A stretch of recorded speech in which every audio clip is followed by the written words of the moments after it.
like to think I'm well equipped as any other average guy, but I just can't discover love, and I don't even set my standards high. On top of that, I'm camera shy. Maybe I should opt out of the dating pool and be an undercover Tinder Samurai, cause I would rather type online than whisper in a dingy bar, and swiping left and right could be my new Bushido ninja star. I'm well versed in virtual lovemaking ninjutsu. On every profile pic I post, I'm posing with my shih tzu, or flexing with my shirt off, cause I heard that gets you hits too. Especially OK Cupid, I'm like arrows of the cherubs be. I pierce hearts of women with my cursor and my arrow keys, and disregard my Roman roots and choose a font that's serif free. Trust me, I'm a Tinder bio brainiac. The way I kindle fire with matches, I'm a pyromaniac. On Christian Mingle, I'm a Casanova. If y'all don't think so, y'all can ask Jehovah. Check your inbox, he might send an answer over. I wish I had the muscles of a granite sculpture. I would log on Ashley Madison and bang adulterers. I'm so lonely, I've considered farmers only just for someone's arms to hold me. Also, I'm really big on agriculture. But if I had that body of a Grecian god, I would trawl on POF.com and use it as a fishing rod and hope I don't get catfish. The fact is, if I did, I'd probably play along, cause God knows I could use the practice. And if I'm aching for my roots, I'd visit Shadi.com. Message Islamic, Wahhabi, Hijabi, Hadi, Salam. And Sunni, Shia, those are both denominations I respect, cause I just care for our connection. I don't care about the sex. Sometimes I uninstall my apps in reckless insurrectious rage, then regret it while I check the Craigslist misconnections page. Then I think that I should get out more and disregard my mobile cell. Get to know the local teller at my Barnes & Noble well, and check out what she's reading while she's charging up my total sale. And ask her if she likes the novel. And once she answers, ask her if she wants to grab some coffee or some ice cream waffles. She'd probably say that's awesome. I'd ask her when she's off of work. She might answer midnight. I'd tell her that sounds awful, what a bummer. And from somewhere I might muster up the nerve to get her number. And I would ask her what her digits are. And if I play it right, then I can disregard my ninja stars. Say sayonara to katanas and my other weapons too, and try committing by committing online dating seppuku.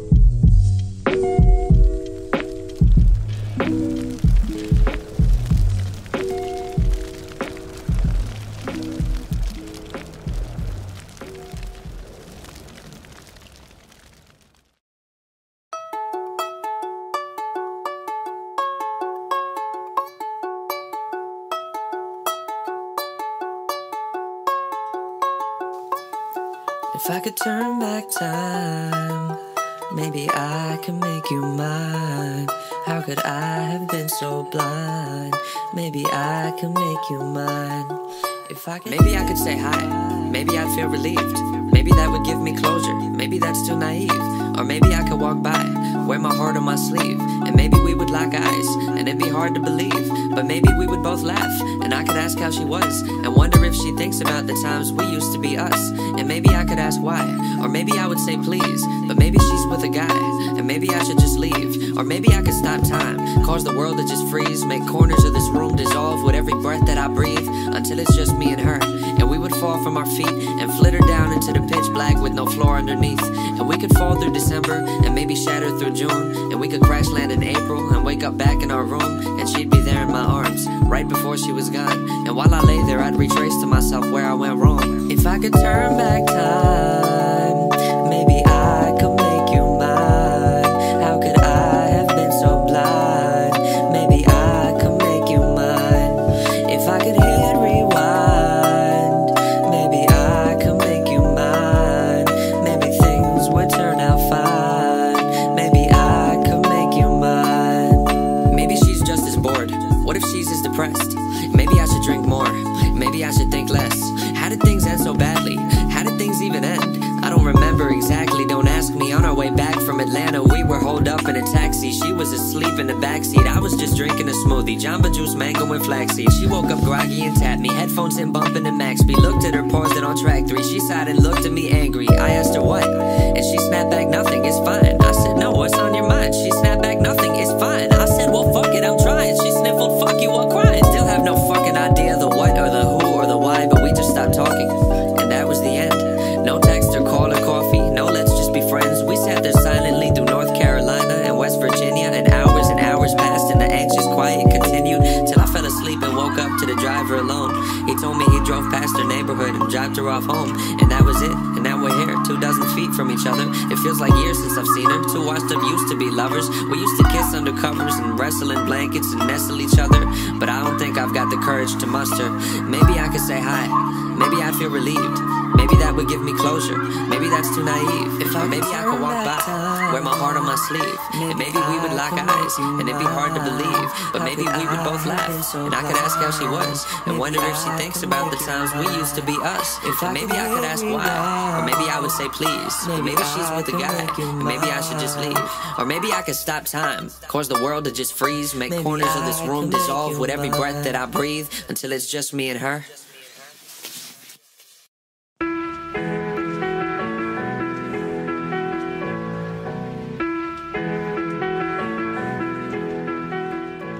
I think I'm in love, but I've been feeling otherwise. These flutters in my stomach aren't butterflies, but cutting knives and not the butter kind. And if you listen close when she begins to speak, you'll hear a couple hundred sighs in the collective shut of eyes. Letters linger on her lips like lullabies. I think I've drowned a couple times inside her opal-colored eyes. She could do something as simple as sit down with the grace of Olympic dives. A perfect 10-photo shutter finish on her cocoa butter thighs.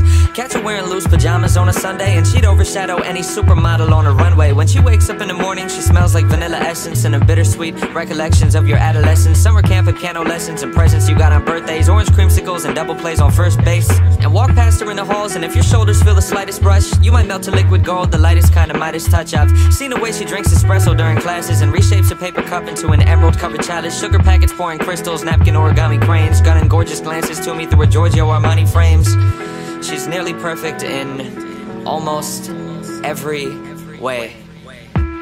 But she's got shit taste in movies. Ask her for her favorite titles, and she always likes to say she's down to go see anything by Shyamalan or Michael Bay. And also she's a psycho in the kitchen, it's a travesty. What kind of fucking monster cooks their pasta in a microwave? And she does this thing where she corrects your grammar if it's wrong, and clicks her tongue and winks and shoots a playful finger gun as if she's won some sort of contest. Empress victor of a conquest, Mrs. Armchair Shrink, let me fix you with a comment. Princess kick you when you're down, worship her to a godhead. It seldom happens that she listens to my voice and doesn't chime in quick with unsolicited advice. An unapologetic tyrant, a passive-aggressive rivalry. Ask her a question and catch a handful of sass and irony. And trust me, really, she is just the worst of board games. Debates about the rules like legislators at a court case. Tampers with the scales of justice, wielding pencils as her gavel. Once I even caught her cheating while she kept the score in Scrabble. She's a fucking wreck at checkers, plays Monopoly sloppily, always bringing up disputes and games of Trivia Pursuit. Sucks at Battleship and Risk, she fights better hand to hand. And don't even get me started about how trash she is at Candyland. Like you can't be bad at that game, yet you would lose all the time. It doesn't make any sense.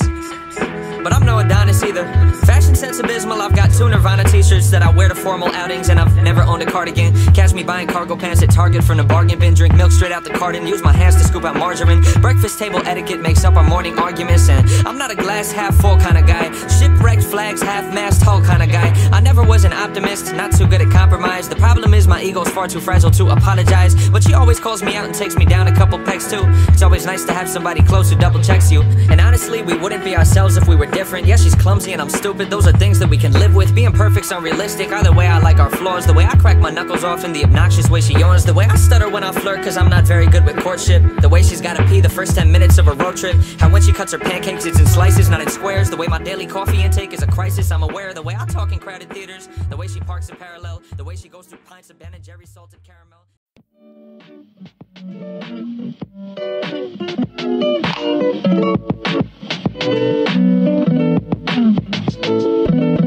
I always knew that we'd be by each other's side forever. Now our time has come, and I'd be satisfied if we died together. Yeah, our climate's fucked, we might as well enjoy the weather.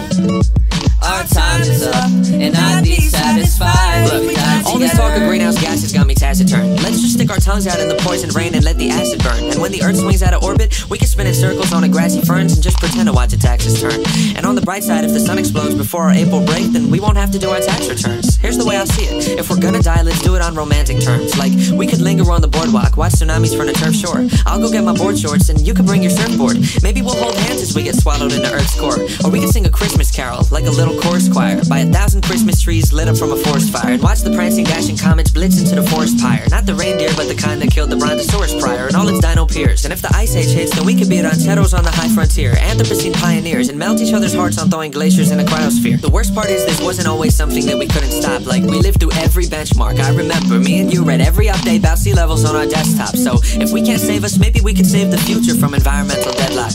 Maybe in an era when we're settled into bedrock, a later civ would dig us out and we'd make headlines. Heck, we might even make a TED talk, and we could write a note out. Like, don't fuck up your planet, please. Look at how things turned out for humanity, and maybe they would read it. Or maybe they would use our carbon molecules and particles from follicles as fossil fuel. Maybe it's impossible to change things, but we can try them anyway. Be carbon complex renegades and then decay. And I would hold you near as we're infected by the Zika or Ebola scares, get smoldered by a solar flare, or iced out with the polar bears, I promise. I always knew that we'd be by each other's side forever. Now our time has come, and I'd be satisfied if we died together. Yeah, our climate's fucked, we might as well enjoy the weather.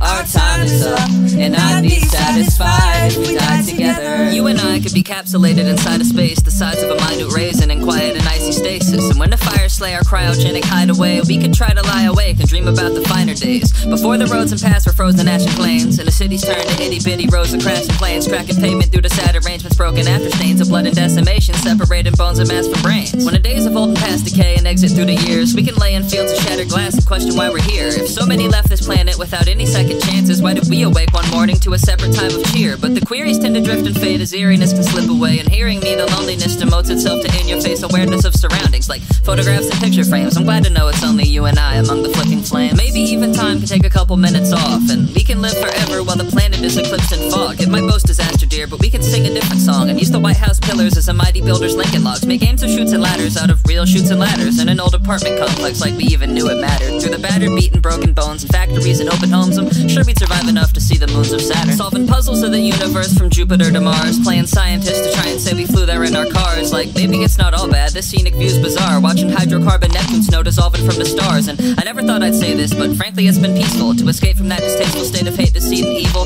Sure, a planet to ourselves is quite a journey for two people, but the only time I'm happy for is the time I get to see you. I always knew that we'd be by each other's side forever. Now our time has come, and I'd be satisfied if we died together. Yeah, our climate's fucked, we might as well enjoy the weather. Our time is up, and I'd be satisfied if we died together.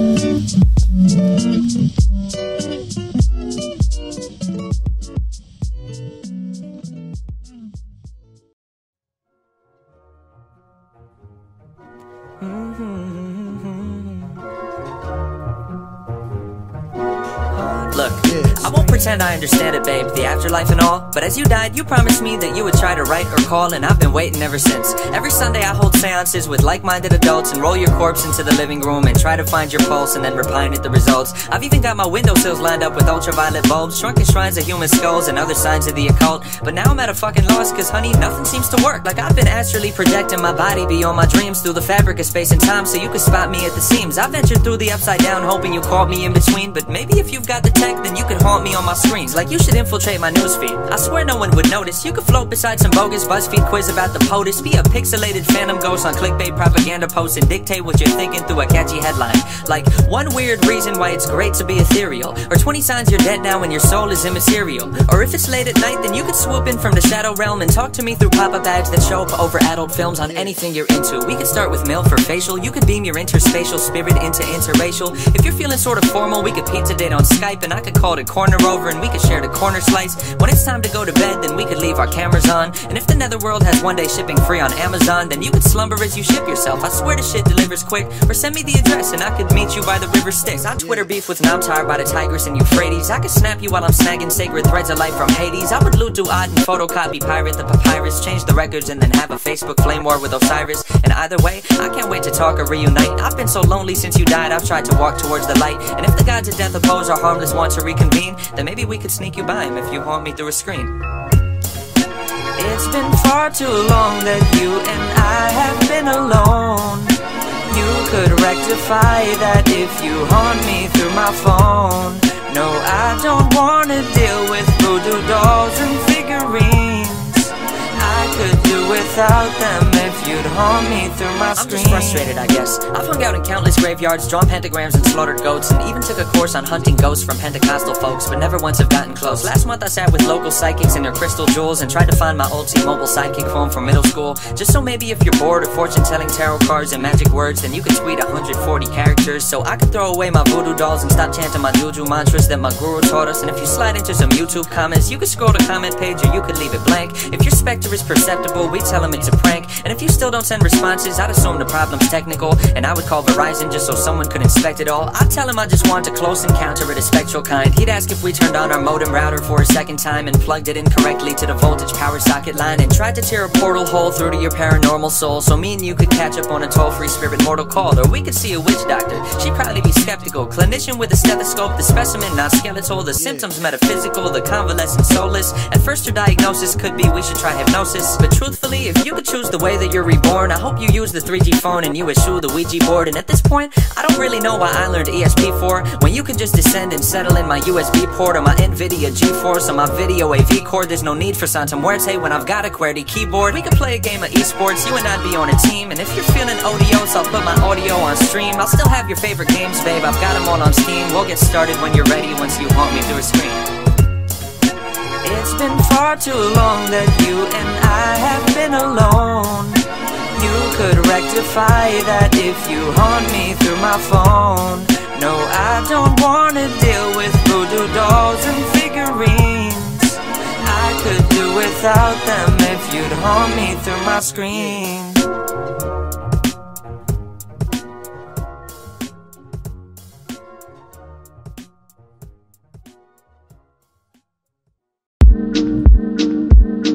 Yo, I miss the olden days, back when we would drive my Civic off into the sunset, windshield glowing with a golden haze. I miss the simpler times, when you could pick me up at 4 AM and hit the road and we would improvise, with nothing in the GPS, back when we were free to roam and brought a pillow with us so that anywhere could be our home. Not the most romantic, but we planned out all our future dates and snuck in every morning to cop breakfast at a Super 8. I'd waltz in past the front desk, then open the cafe door. You'd slink in and we'd have a banquet that we'd never pay for. Two goody two-shoes breaking all the rules, little rebels, we were perps, trying to hide our smirks while slipping fruity pebbles in your purse. And as we dipped out of the exit, you would grin as if you robbed a bank. Hop into our getaway, then gun it on an empty tank. Pull into a vacant station where our car's the only one. There's something meditative about the smell of fresh petroleum. But things have changed since, cars are losing their appeal. It's been decades since I've even gripped a steering wheel. Elon built a hyperloop so no one drives a coupe no more. People take their transit pods through traffic on their private routes. China's got a maglev train, but I would never get aboard. In Russia I heard they could program people so they teleport point A to B. Always know exactly where you're headed for. Remember when a road trip meant a sojourn, not a metaphor? Remember rolling windows down with levers on the metal doors and reaching back behind your seat to find that bag of kettle corn? 1 foot on a floorboard, then put on a gas, yearning for that rearview mirror. I've got 1 foot in the past. I miss the olden days, back when we would drive my Civic off into the sunset, windshield glowing with a golden haze. I miss the simpler times, when you could pick me up at 4 AM and hit the road and we would improvise with nothing in the GPS.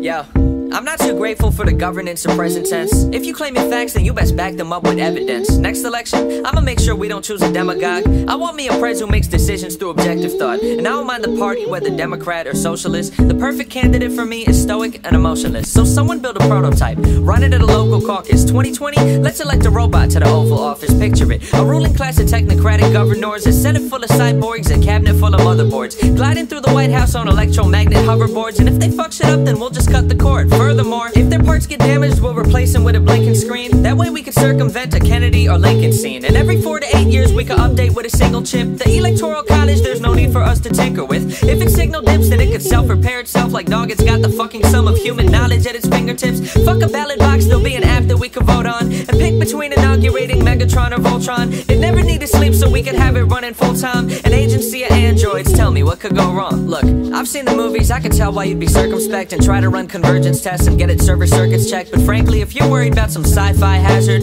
all we gotta do is equip it with a Wi-Fi password. If the threat of total holocaust is catch you at a crossroads, I've got it figured out. We'll throw a captcha on the launch codes, secure communications and encrypt classified cyber calls. The only type of wall we'd need to build would be a firewall. And if I recall, in 20 years our jobs will all be automated. So what's wrong with starting by getting robots inaugurated? Like, it'd be awesome. We'd have states run by delegates with silica for skeletons, Blade Runner replicants, and cut out human error. If only we had our country run by power power-driven politicians, not the power-hungry ones. We keep it ethical and program them with moral checks. Never need to worry about no Oval Office oral sex. And look, I'm not saying they'd be perfect, they'd be full of bugs, but if things go from push to shove to bullet slugs, we'll pull the plug. And God forbid they gain themselves a sense of social sentience. Without question, they'd be claiming independence out of vengeance. So fine, I'll concede that there's two ways I see the future go, and both of them involve an ascendancy of computer code. The first's a future fate where human folk and robots coexist. The second's a more somber situation where things go amiss. It started innocuous. At first the fleet would cause no harm, holding babies, shaking leaders' hands with bionic arms, pantsuit, synthetic skin. But as we get to DEFCON 1, then we switch its hands out for blaster prosthetic limbs cast from metallic tin, built-in mobile power source, and accidentally trigger global mecha superpower war. Covert operations, hordes of robot army overlords, tungsten exoskeletons, cobalt armored vocal cords. Meanwhile at the Pentagon, DARPA intercepting bombs, overseas spawn points targeting Decepticons, weapons drawn, Autobots decide to bust in battle mechs, ISIS issued nanotech, Russian hacker data theft, North Korean gamma ray missiles get the planet wrecked. And amidst the ruins and the fallen troops and metal screws would rise a second wave of resilient robot rebel groups who, if even one developed some sense of a free will, rather than trying to rebuild the world to be killed or be killed, and instead of fight on our behalf, they'd rather set up army drafts and get their party staffed by flesh and skin instead of kith and kin.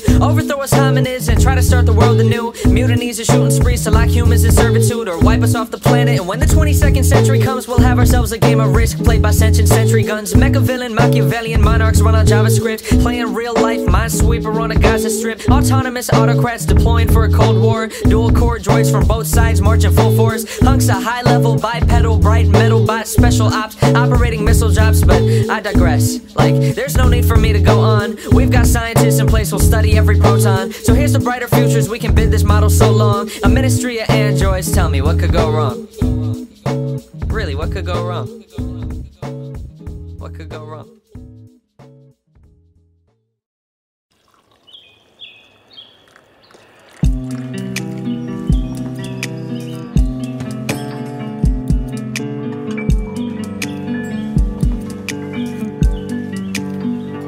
I still don't know why you left. Maybe you wished I was nicer.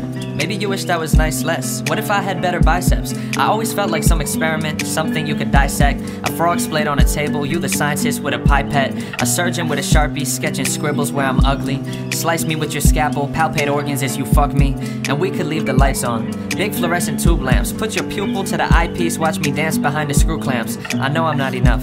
You wanted someone that could be more. You hooked my flesh on metal while I scuttled through the seafloor and heaved me out on dry land. And we were never ourselves. You wedged your nails into me and you cracked apart my hard shell and plucked each pair of pincers off like petals on a primrose and sucked the marrow out of slits you scissored in my skin folds. I am a Komodo dragon, basking in the winter sun. I amble through the island to the tick-tock of my flickering tongue and think about your last words. I don't love you anymore. Think about your last words. Goodbye.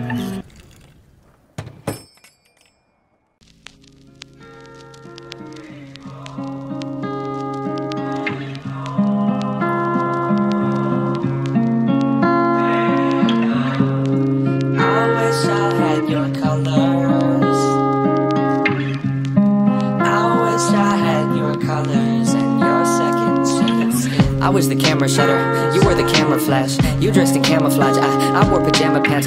I was a manatee, you were a cuttlefish. I moved in cavalcades, lumbering. You could choreograph a ballad in the muscle tissue of a subtle twitch. Masquerade as something other, make your outer cutter switch. I was sculpted out of slate, you grew out a floral wreath. I had dorsal flippers, you had tentacles and plural feet, and twisted past the crevices and left me by the coral reef. Bereft of thought, left abroad, always acted like you spoke the breath of God. Concrete cephalopod, of course you couldn't let me in. Coagulate your case, and when I touched you with my ventral fin. Polaroids with X's, you had emerald skin, several tints. Watched your so much shimmer when you texted him. I've seen all your colors fade, it's me that you lost interest in. Beige or blue at home, but you could toggle through a range of hues. Flash an orange smile to men that you were just a stranger to. Never was a creature that you couldn't change into. Nothing complicated for you, mimic octopus, what can't you do? Stage yourself an angelfish, change to an electric eel. Arrange yourself in halo rings, conduct a charge of sex appeal. Never knew if you would give me voltage or a spark. Me a goldfish at the surface, you would puncture through the dark as you were coming. Never knew if you were a dolphin or a shark. When you pulled your disappearing act and cast me your goodbyes, I would ask you why you're leaving, you would mask it with your lies. Selective memory, forget the good, remember when I fucked shit up. Hold on to regrets and petty arguments with suction cups. Bioluminescent, you would find me if I try and hid. Giant squid feelers, venom, lionfish fins. When you pulled your disappearing act and cast me your goodbyes, I would ask you why you're leaving, you would mask it with your lies. Practice master of disguise, go and blast me with your dyes. Inkjet smoke, screen me with mascara from your eyes. I was nothing like you, I was colorless,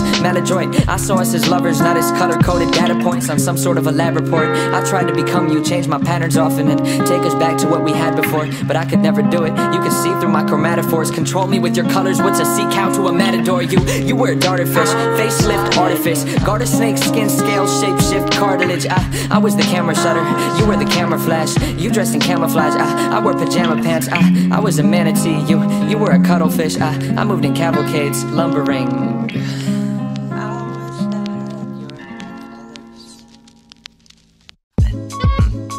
Yo, I just got the iPhone 7. I put Siri on disable cause I've watched the movie Her and that shit scares me, so I'm careful. Me and her got chemistry right out the box, and I ain't talking about the periodic table. Her voice is like a chariot of angels. I fed enough so fast that maybe Apple should consider pasting warning symbols clearly on a label. Me and Siri keep it modern. Siri doesn't cook or clean, instead she books all my appointments and she looks through my routine. Me and Siri's got an intimate connection. That is at least when Siri's got an internet connection. My friends are all convinced it's voice detection, but I'm poised to mention I see sentience and hints of recollection. And on top of that, my friends don't give me shit, but they don't share the vision. All I gotta say is hey Siri, and she's always there to listen. And she's never mad that I'm neglecting, never's got a headache. If somehow I want things different, I can always change the settings. I really like her, I'm not sure if we're official though. If she could be Terentia, I could venture to be Cicero. I sorta wish the sacred fruit were not an apple, but a thistle full of mistletoe. It's superficial, but I wish that she were made of flesh and bone and partially of skin cells. I wouldn't even care that she's got artificial intel. If Siri had a body, we could FaceTime during sex, and then I bet it'd be way easier to ace the Turing test. And if you can't tell, I don't want a handheld, I just want my handheld. Sometimes I venture out a wild guess that if she can't be human ever, I'll invest in biotech and run myself on iOS, and then us two could be together. We could live in plural and in singularity. I hope by then my singlehood would be a thing of rarity. But if it's just not written in the code for us to coexist, maybe I could cope by contemplating that you don't exist. That you consist not of two eyes and nose, but ones and nose and fists. That I'm in love with cold machinery, a program on a disc. Even if you were incarnate Siri, really I surmise it'd be hard to date you cause you've been with millions of guys. And I just feel like I was inexperienced in Siri, yes. I've considered that you'd win in games of trivia or chess that we would play, and that would just get real annoying in the end. It's not you, it's me. I think that maybe we should just be friends, and maybe in a couple years me and you could try again. Okay, goodbye. Hi, I'm Cortana. Wait, who the fuck is this bitch?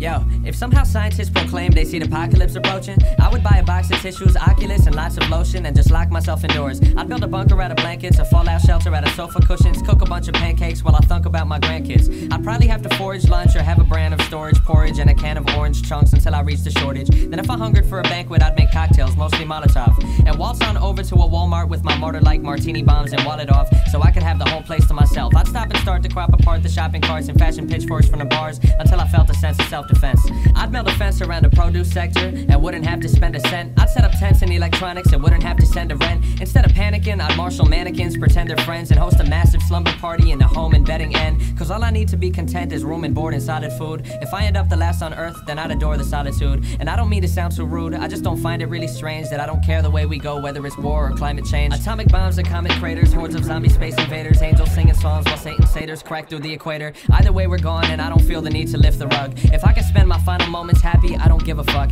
I do my best to reconstruct though. If let's say the apocalypse caused major drops in populace and hit New York's metropolis, I'd obligate myself to help me congregate the boroughs. Add some zeros to the Census Bureau's copy room materials. I'd even copulate with girls to help repopulate the world, cause that would be my duty. Maybe I'd do what Jehovah would and go for broke and build an ark of 50 cubits, go for wood, but leave the termites out cause surely that would not go over good. If I knew the world was ending, I'd start texting all my exes and then fuck ourselves to death until Jesus resurrects us and the trumpet says Judgment Day. And I haven't thought that any further. I'm probably fucked.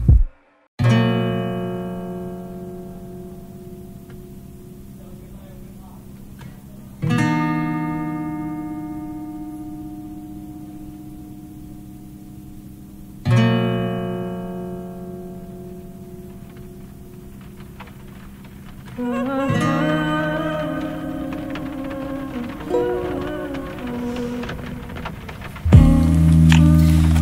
could fall together. I just wanna know how it feels to hold your hand. But you don't know me, I know you don't know me. I'm not even sure if you know I exist. And when I watch you smile, I'm compelled to look away. 'Cause I don't wanna fall, no, I don't wanna tumble into your abyss.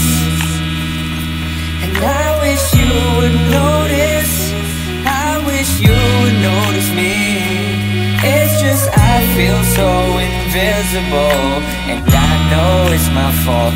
And all my friends say I should get your number, I should introduce me, but I know how that ends. So I'll sit here, want you from a distance. I don't wanna let you shatter my facade. Yeah, you're dumb.